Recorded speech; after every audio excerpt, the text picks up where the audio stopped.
안녕하세요. 클라우디아입니다. 오늘은 장미영 작가의 작품 우리 동네 현보 준비했습니다. 끝까지 함께 해주시고요. 편안한 시간 되셨으면 좋겠습니다. 그럼 작품 속으로 들어가시죠. 우리 동네 현보 장미영. 운동 갈 준비를 했다. 사람들이 잠든 새벽 운동을 한다. 날이 밝으면 사람들과 마주친다. 살 빼는 걸 남이 하는 게 싫다. 이러쿵저러쿵 설명해야 하는 것만큼 귀찮은 일도 없다. 외모에 신경 쓰는 일 따윈 관심 받긴 척했다. 왜 다들 예뻐지려고 야단들인지 모르겠다. 그렇지만 뭐 예뻐서 손해보는 건 없는 것 같다. 마스크를 썼다. 엄마가 깨지 않게 문을 닫고 밖으로 나왔다. 시꺼먼 것들이 전깃줄 위에서 시끄럽게 울어댔다. 젠장, 이 동네는 까마귀가 징그럽기도 많다. 원래 이 동네는 남새밭이었다. 온 땅이 다 진흙밭이다. 김할머니네 햇님 슈퍼를 중심으로 아래 동네는 50세대가, 윗 동네는 10세대가 다닥다닥 붙어있다. 아래 동네는 통장 아저씨네 보석방과 돈 좀 있다는 천씨 아줌마 집이 있다. 윗 동네는 아직 개간도 안 된 데다 괜찮게 사는 집이 없다. 그래서인지 아래 동네 사람들은 윗 동네 사람들과 격이 다르다고 생각한다. 돈을 모으면 윗 동네 사람들은 아래 동네로 이사를 갔다. 너나 없이 이사를 가는 바람에 윗 동네는 10세대밖에 남지 않았다. 공장 사장인 아빠와 사모님인 엄마, 마당 딸린 넓은 집, 골든 리트리버까지 꽤나 그럴듯하게 살던 서울 생활에 비하면 윗 동네나 아래 동네나 형편없는 수준이다. 게다가 동네 사람들은 평생에 모였다 하면 어느 집 며느리가 밤마다 아래 동네로 마시러 나간다는 둥, 어느 할망탕구가 춤바람이 났다는 둥, 남 뒷담화를 했다.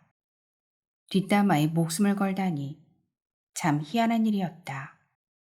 이게 다 가난에 할 일이 없는 탓이다. 다른 건 몰라도 잎농사 하나만큼은 잘 되는 동네였다. 햇님 슈퍼에 다다랐을 즈음 이미 운동화엔 온통 진흙이 묻어 있었다. 진흙을 대충 털어내고 놀이터로 갔다. 작년 5학년 겨울방학. 이곳 부산으로 이사를 왔지만 아직까지 적응이 안 되는 게 있었다. 까마귀, 진흙, 그리고 현보였다.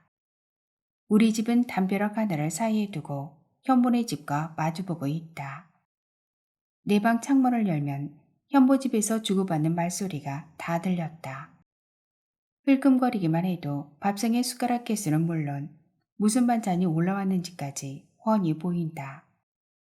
한 번씩 현보가 발작할 때 새어나오는 짐승처럼 끙끙대는 소리도 들린다. 그럴 때면 온몸이 나도 모르게 진저리가 쳐졌다. 사람들은 현보에 대해 이런저런 말들을 많이 했다. 늘 싱글벙글 웃는 꼴에다 말까지 더듬어서 바보라고 말하는 사람도 있었다. 또 쓸데없이 오지랖 넓은 현보를 눈치 없는 놈이라고 구박하는 사람도 있었다. 나도 웬만하면 현보를 모른 척하고 싶었다. 현보와 옆집이라는 이유로, 현보가 나를 알고 있다는 이유로 서른이나 먹은 말버듬이와 가까이 지내고 싶은 마음은 없었다. 더러운 추리닝에 모자를 꾹 눌러 쓴 모습, 소처럼 툭 튀어나온 눈, 넓적한 코, 여름이나 겨울 상관없이 양말을 신지 않는 커다란 발, 특히 험상궂은 얼굴로 짐승 같은 소리를 내며 조무래기들을 향해 흙을 던지는 현보는 누가 봐도 어디 한 군데 모자란 사람 같은 느낌을 줬다. 사실 나는 현보의 동생인 현수 오빠를 좋아한다. 현수 오빠와 한 번이라도 마주쳤으면 하는 소망이 마음속의 날개가 날갯짓을 하듯 파닥거렸다. 나는 현보를 오빠라고 부르지 않았다. 그러면서도 동생 현수는 오빠라고 꼭 붙였다. 현보보다 3살이나 적은데도 말이다. 피부도 여드름 하나 없이 깨끗했다. 고등학생처럼 동안이었다. 놀이터를 7바퀴 돌았다. 어제보다 한 바퀴 더 돌았다. 살과의 전쟁이었다.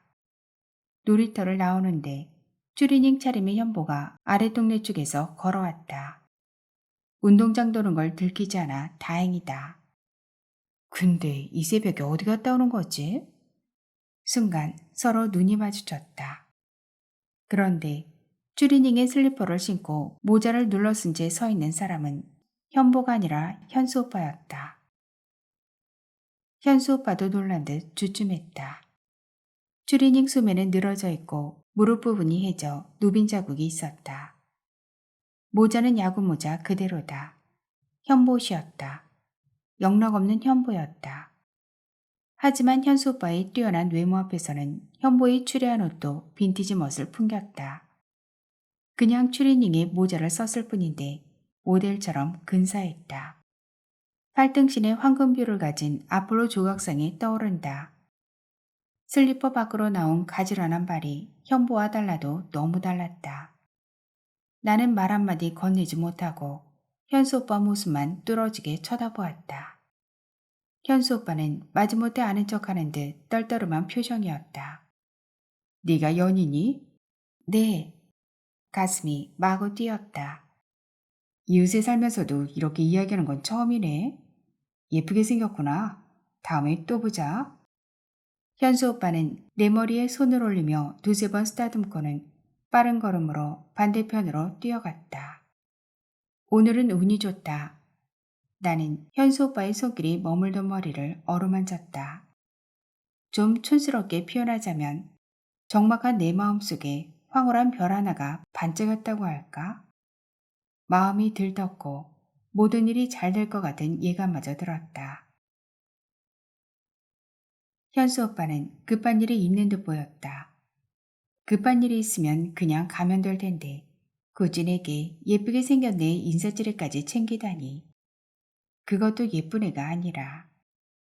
나는 천천히 걸었다. 현수 오빠의 말을 곱씹어 보았다.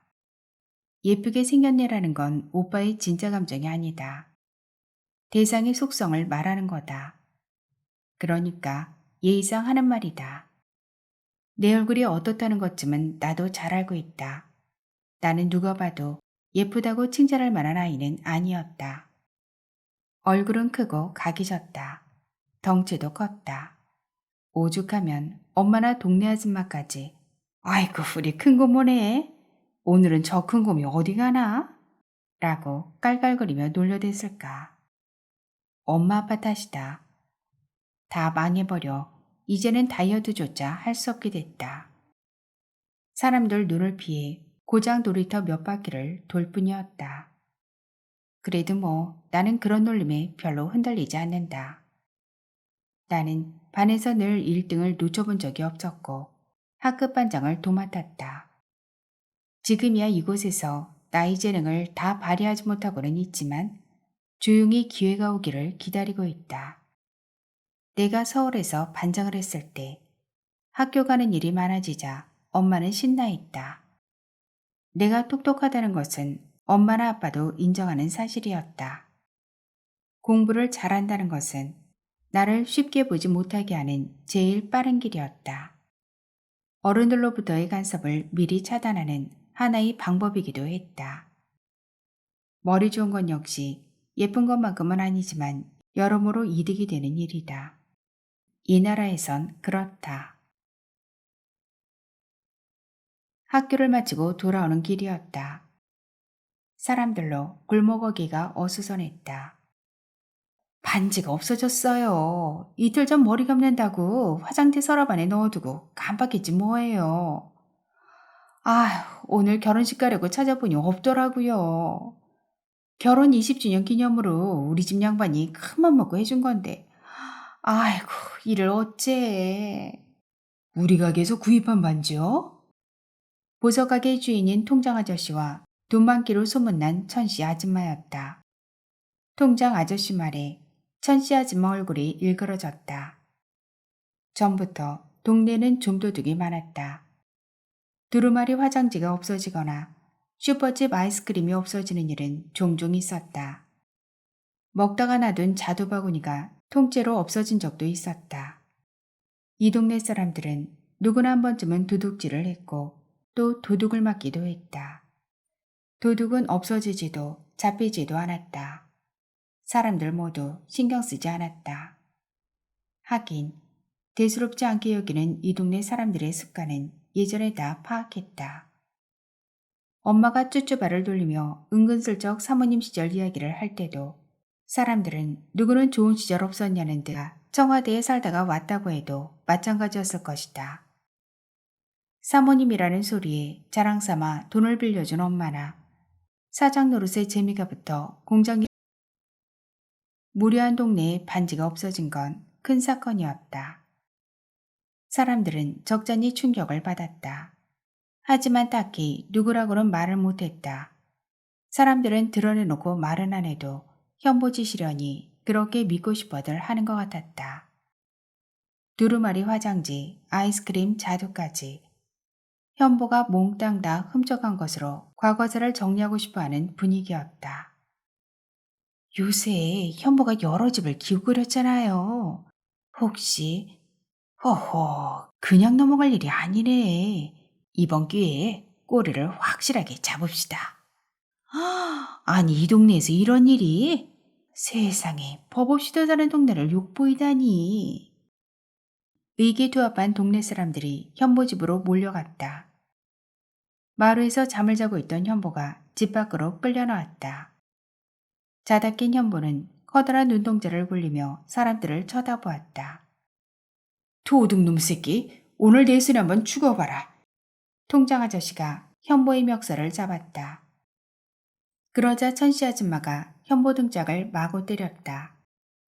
개미떼처럼 모여든 사람들이 현보를 향해 욕을 퍼부었다.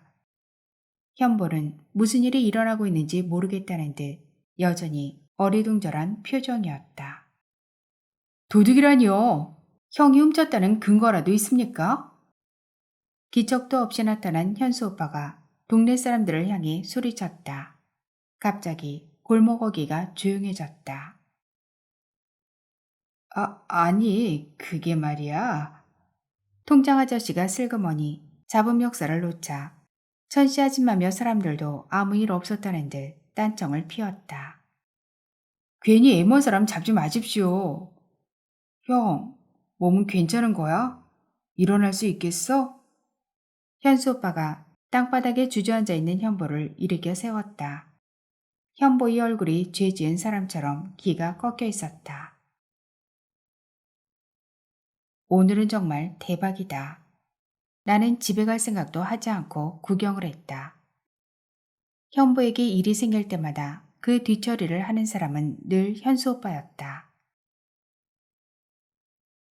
현보가 가끔 발작 증세를 보이기도 하고 말까지 더듬기는 했지만 그나마 다행스러운 것은 그 집에 반듯한 현수 오빠가 있다는 사실이었다.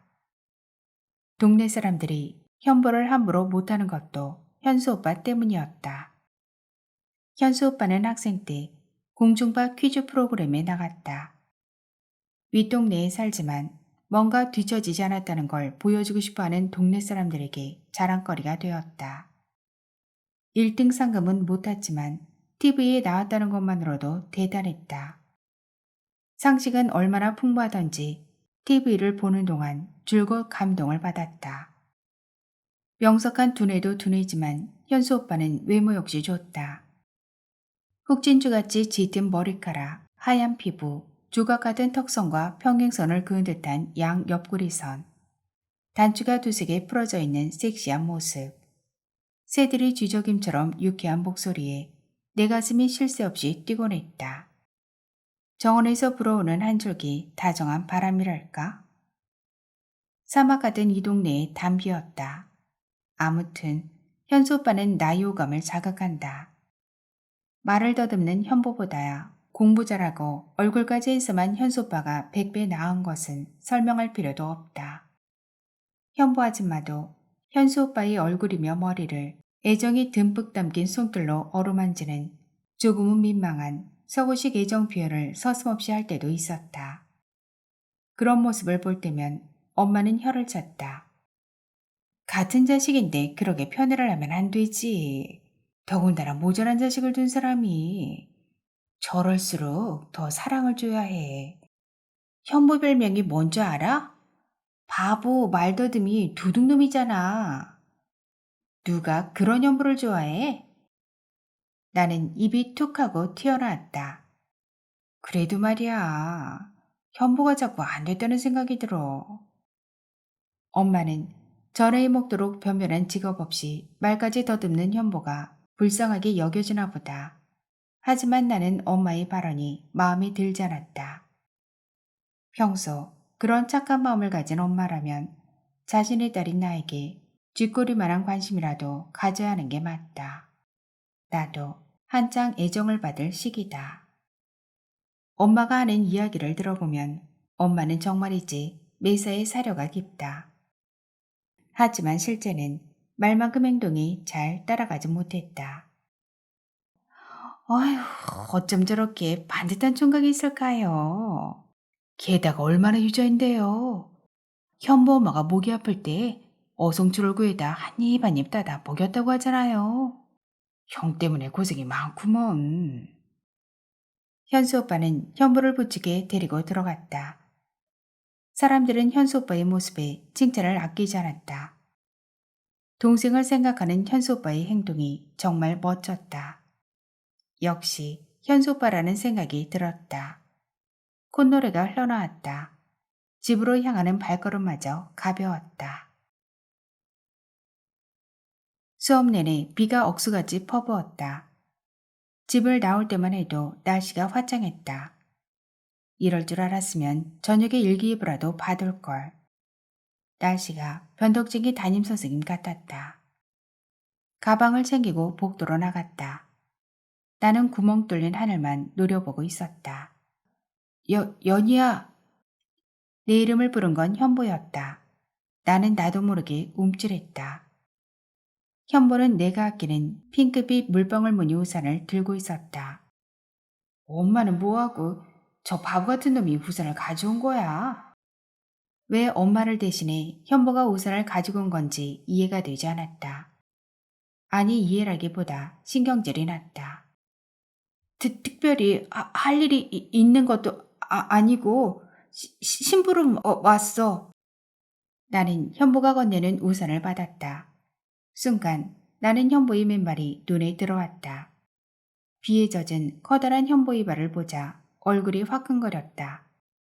그런데다 곰처럼 큰 덩치에 더러운 추리닝 차림까지. 그꼴로 학교까지 온 현보가 창피했다. 나는 우산을 펼쳐들고는 뒤도 돌아보지 않고 뛰다시피 운동장을 빠져나갔다. 같이 가! 현보가 뒤를 따라오는 소리가 들렸다. 다음날 현보는 학교 마치는 시간에 맞춰 또 나를 데리러 왔다. 첫날처럼 그렇게 언짢지는 않았다. 모자란 현보라 해도 혼자 걸어가는 것보다는 나았다. 이런 말이 좀 그렇긴 해도 현보는 꼬리를 흔들며 마중을 나오는 바둑이를 닮았다. 왔어? 이제 아침마다 학교도 데려다 줄게. 안 그래도 되는데. 근데 어제 말이야. 사실 나는 엄마 대신 우산을 가져다 준 현보에게 고맙다는 말도 하지 않고 얌체처럼 굴었던 게 마음에 조금 걸렸다. 빗속을 뚫고 우산을 가져다 준 현보가 엄마보다 몇 배 인간적이긴 했다. 어제 정말 고마웠어. 어? 응. 현보의 얼굴이 홍당무처럼 변했다. 현보는 멋쩍은 듯 굵은 손으로 머리를 벅벅 긁었다. 그러고는 이를 드러낸 채 환하게 웃었다. 조무래기들을 향해 흙을 던지는 험상궂은 얼굴은 봤지만 웃는 현보의 얼굴은 처음이었다. 바람이 더위를 야금야금 먹어치우는 일요일 오후. 하루 종일 집에만 있으려니 심심했다. 방구석에 처박혀 있는 내 신세가 딱했다.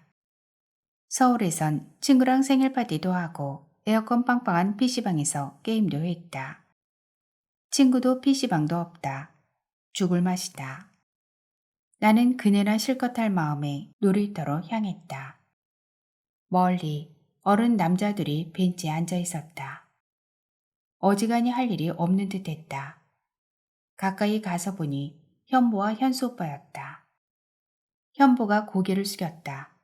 그러다 서로 한 번씩 얼굴을 마주보며 한마디씩 주고받았다. 현보가 고개를 끄덕이자 현수 오빠가 무릎을 쳤다. 무슨 깊은 속사정을 털어놓고 있는지 둘 다 진지해 보였다.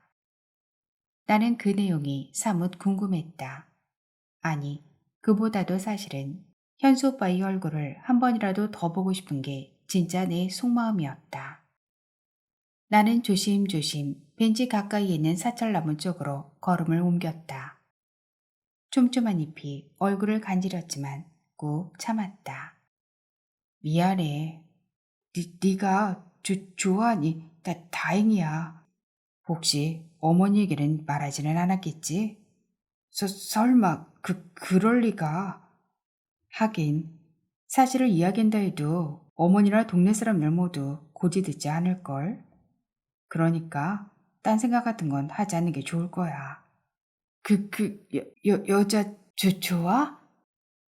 현보는 바보같이 웃으며 물었다. 부자에다 예쁘잖아. 뭘 더 바라. 그런데 왜 계속 웃는 거지?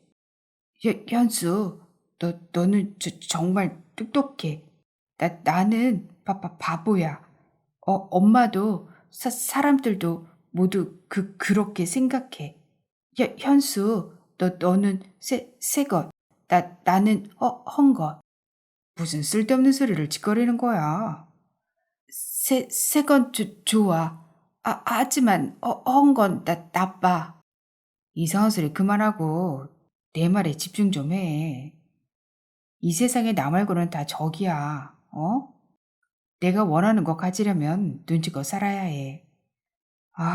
그나저나 취직 준비하려면 돈이 필요해. 지난번 돈은?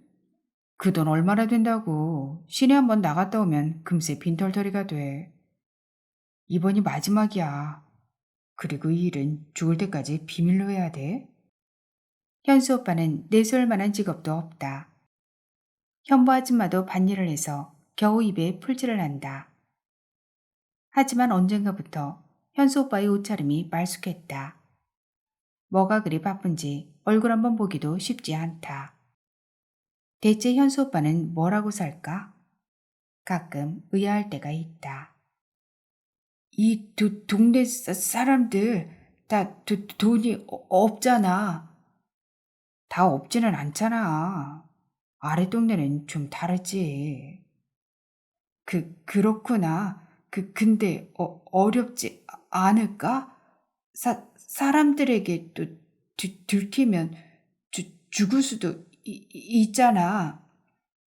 죽는 건 한 조각 구름이 사라지는 것 돌아오지 않는 파도 같은 거 거랬어. 어디서 주워들은 모양이네. 형이 언제부터 그렇게 겁쟁이가 된 거지? 나는 괜찮아. 근데 엄마가 걱정돼.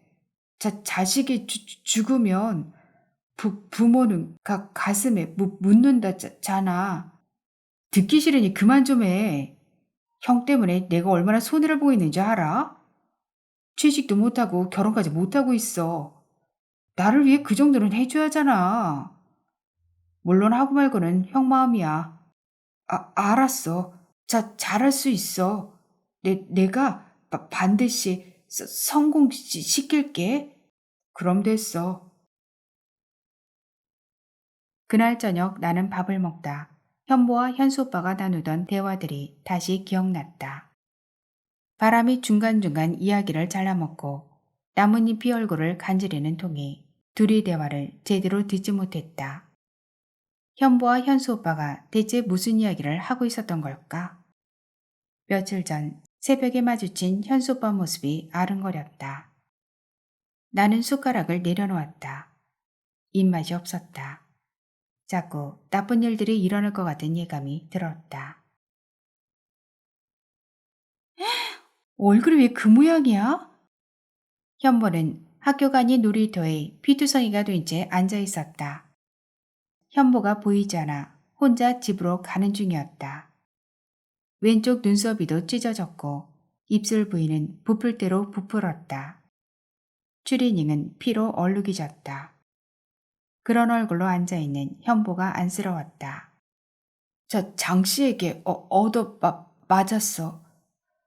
나보고 미친놈이라며 때렸어. 장씨가? 장씨는 우리 동네에서 춤 잘 추기로 소문난 사람이었다. 아줌마들 중 몇몇은 장씨에게만의 춤을 배웠다.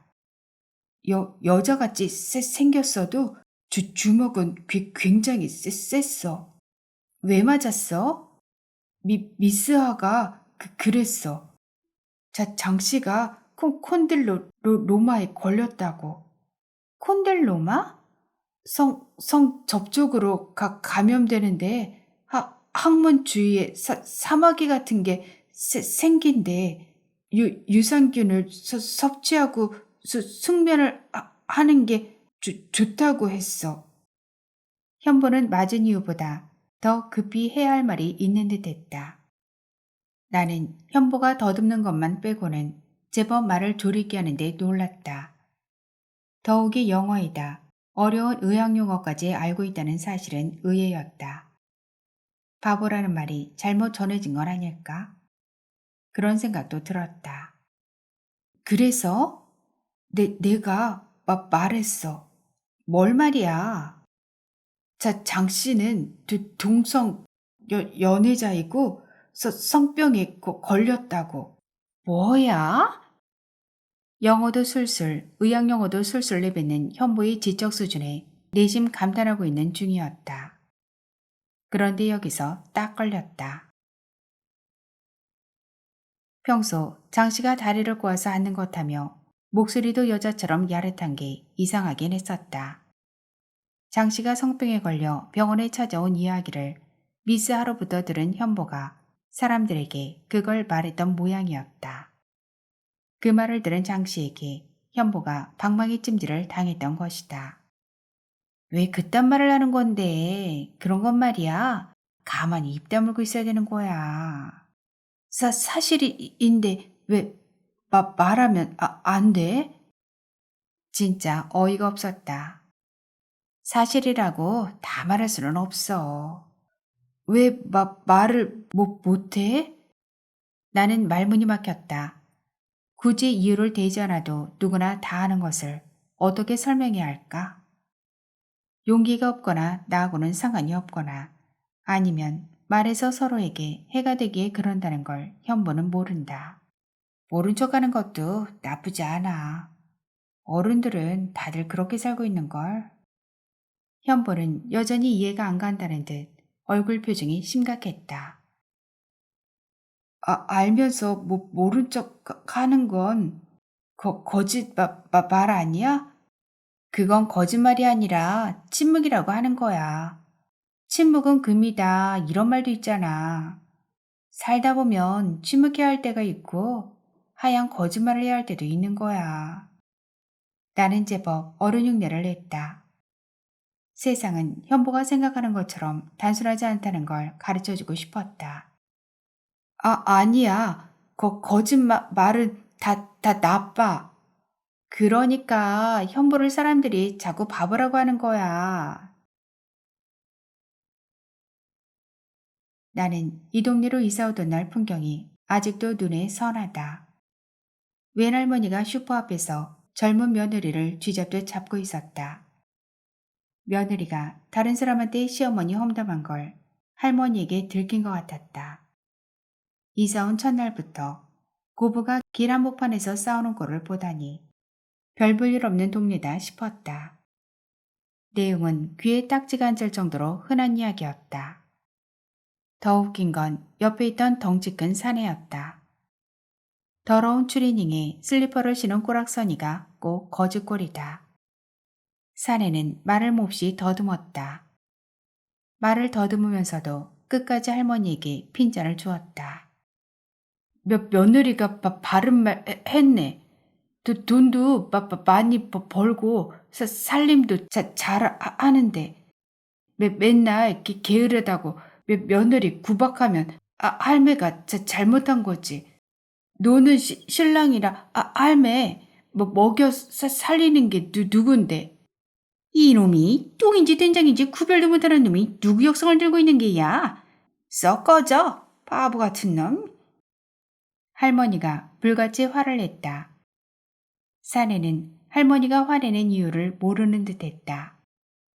사내가 계속 대꾸를 하자 할머니는 점점 더 화를 냈다. 옆에 있던 다른 아저씨가 사내를 집으로 데리고 갔다. 진짜 바보 같은 놈이었다. 뒤는 어떻게 됐는지 안 봐도 비디오다. 결국 며느리가 일주일간 친정집에 가서 안 오는 사달이 났다. 그 바보 같은 사내가 바로 현부였다. 정말 답답하긴. 이 얘긴 그만하자. 나는 옛날 일이 생각나 더 이상 말을 할 수가 없었다. 말하는 내 입이 아팠다. 말해봤자 별 소용이 없었다. 6학년인 내가 봐도 사실과 거짓의 문제가 아니다. 현보는 상황 파악이 안 되는 거였다. 좋은 건지 나쁜 건지 구별조차 못했다. 그러면서도 사람들이 시키는 자질구레한 일은 혼자 다 했다. 사람들은 현보가 그런 일을 하는 게 당연하다고 생각했다. 잔심부름을 시키는 엄마를 봐도 알 수 있다. 현보가 상황에 맞게 말을 할 줄 모르는 거라면 차라리 모르는 척하는 게 더 좋을 것 같았다. 상대편 고스톱패를 가르쳐주거나 내기장기 훈수를 둘 때도 그랬다. 사람들은 현보가 옆에 있는 걸 은근히 불편해했다. 늘 오해받을 일을 사사했다. 쓸데없는 일을 만들어 자기만 피해를 보는 일은 하지 않았으면 싶었다. 나는 장씨에게 맞은 현보가 가엾기도 했으나 한편으론 답답해서 속이 터질 지경이었다. 자꾸 화가 치밀었다. 장씨가 집을 내놓았다. 장씨에게 얻어맞은 현보만이 아무도 모르게 자리에 누워 끙끙 앓았다. 그러나 현보가 건강을 되찾고 예전의 모습 그대로 다시 돌아오는데 그리 오랜 시간이 걸리지 않았다. 현보의 체력은 타고났다. 하늘이 현보에게 유일하게 남겨준 게 동물처럼 스스로 치료하는 능력이었다. 너희 집에 가도 부모님은 안 계실 거야. 몸이 다 나아 나를 마중 나온 현보가 전처럼 먼저 이야기를 꺼냈다. 처음에는 현보와 마주칠까 겁을 먹었지만 요즘은 현보의 모습이 보이지 않을 때면 오히려 내가 시간을 맞춰 놀이터에서 기다렸다. 현보가 어떻게 알아? 내가 모르고 있는 우리 집 사정까지 현보가 알고 있다는 것이 놀라웠고 덩달아 나도 모르게 말까지 더듬었다. 내가 아침에 봤다? 너희 엄마 아빠 서울에 간다고 했어. 무슨 일로? 너희 아빠 비 때문에 감옥 갈지도 모른다고 그랬어. 현보는 숨이 찬 듯 보였다. 미간이 몹시 떨렸고 붉어지고 있었다. 현보가 횡설수설 늘어놓고 있었지만 나는 이미 그 뜻을 알고 있었다. 우리 엄마가 뭐라고 안 했어? 언제쯤 온다거나 나에게 남긴 말 같은 거 말이야. 담배꽁초를 비벼대는 어른들처럼 나는 괜스레 운동화를 땅바닥에 비벼댔다. 어떻게 나만으로 남겨둔 채 갈 수가 있을까? 아직 어리고 여잔데 밤에 혼자 어떻게 자라고. 무책임하고 대책이 없는 엄마 아빠를 이해할 수 없었다. 글쎄 일주일 아니면 2주일 밥 먹고 공부 잘하고 있으래. 그래 매일 공부만 잘하라지. 딸 걱정은 안 하고 맨날 돈 걱정 공부 걱정만 하는 엄마니까. 나는 다친 가슴으로 말했다. 부모가 감옥에 갈 수 있다는 말을 듣고도 아무렇지 않게 대답할 수 있는 아이는 아마 이 세상에 나밖에 없을 거라고 생각했다. 엄마 아빠는 왜 가고 싶은 게 많은 걸까? 넓은 집, 골든 리트리버, 사장님, 사모님 이름까지. 무조건 돈 주고 사면 다 되는 줄 알아. TV에서 본 모습을 흉내만 내. 진짜 그걸 누릴 능력도 없으면서. 덩치만 컸지 어린 나보다 나은 게 없다니까. 현보한테는 남들에게 말 못하는 마음속 이야기까지 속 시원하게 해도 될 것 같은 믿음이 생겼다. 사람들은 자신이 갖고 있는 건 모두 헛거라고 생각해. 응?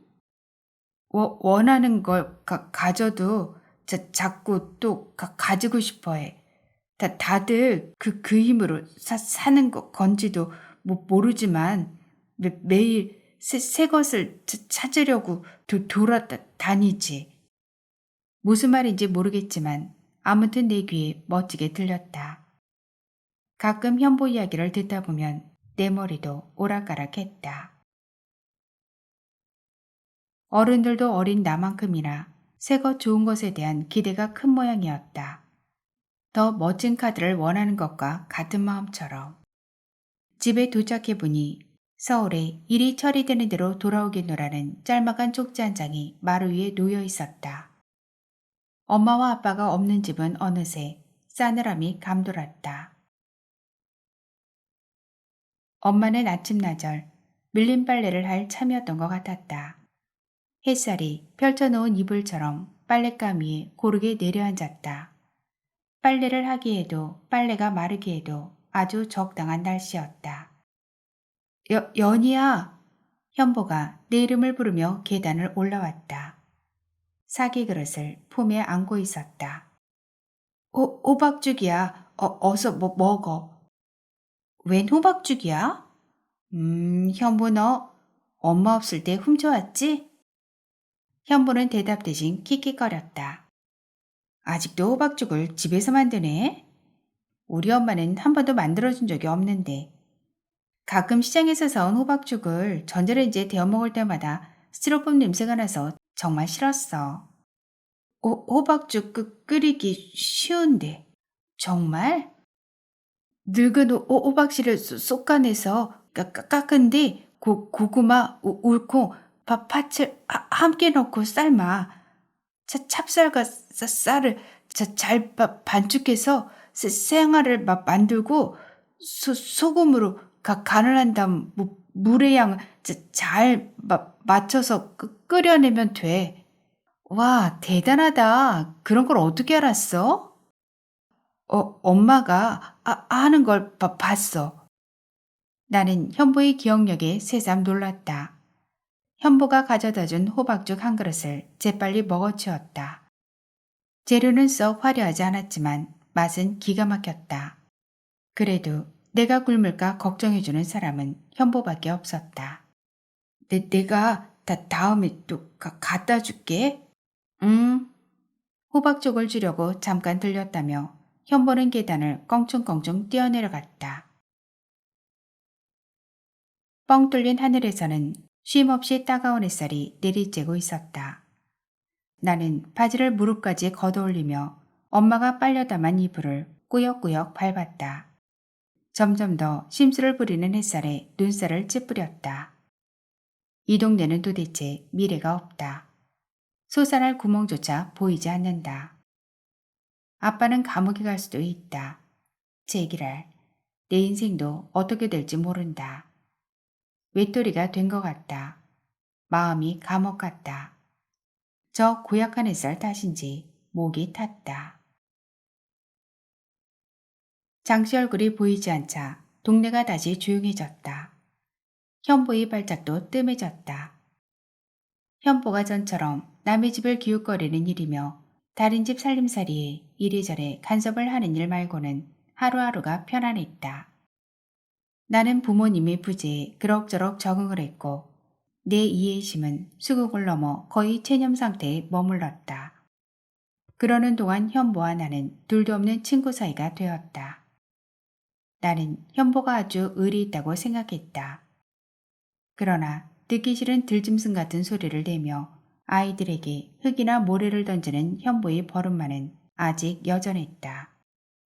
제발 그런 행동은 하지 말라고 여러 번 일러주어도 현보는 그저 바보 같은 웃음만 지었다.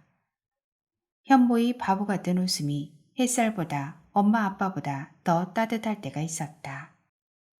현보가 들려주는 자장가 소리를 들으면 나는 외롭고 어두운 이 동네에서 깊고 편한 잠에 빠져들 수 있었다.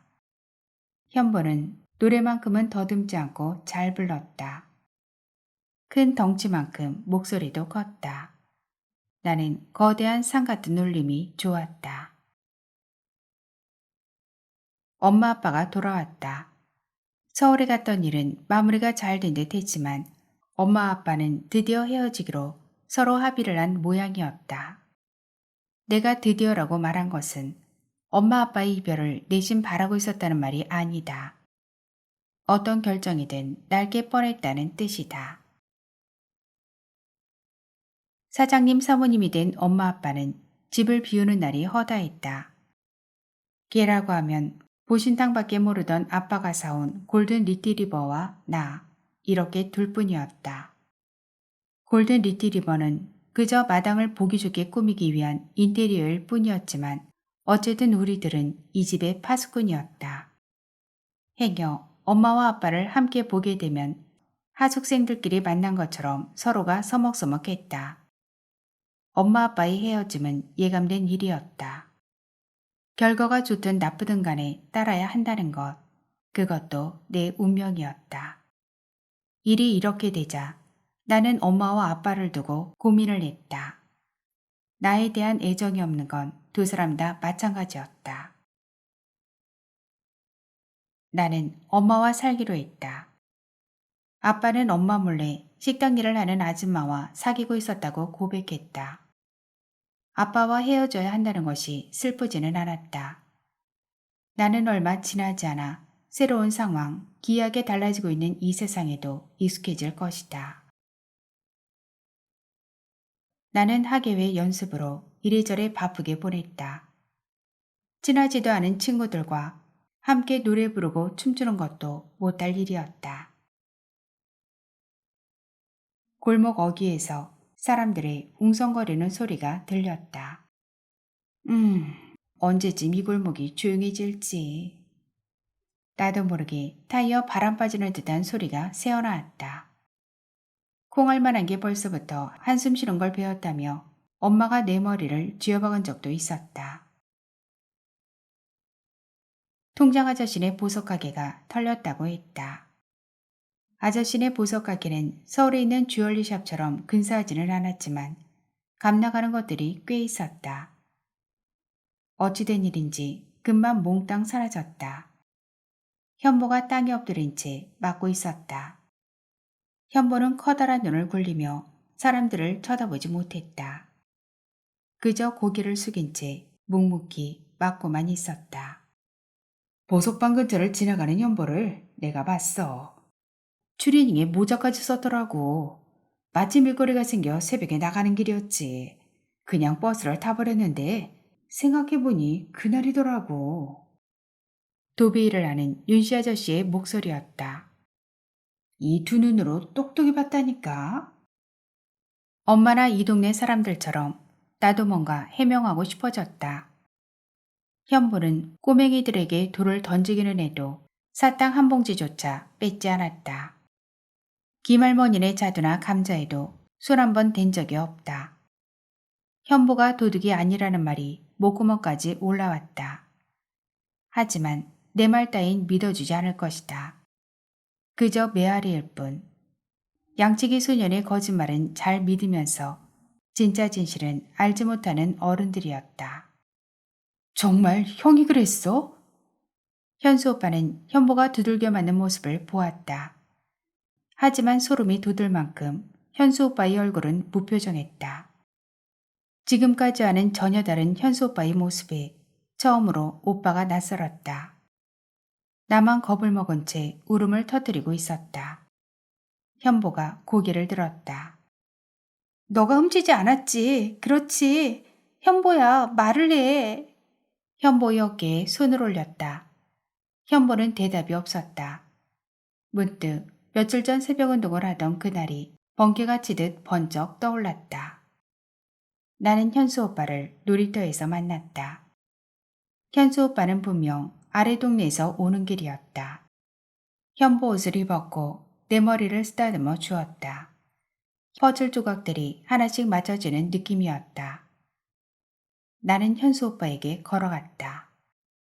언젠가 아래 동네 입구에서 우리 만난 적 있죠? 언제 내가 너를 봤다고 그래? 기억 안 나요? 나보고 예쁘게 생겼다고 했잖아요. 뭔가 착각하고 있는 모양이구나.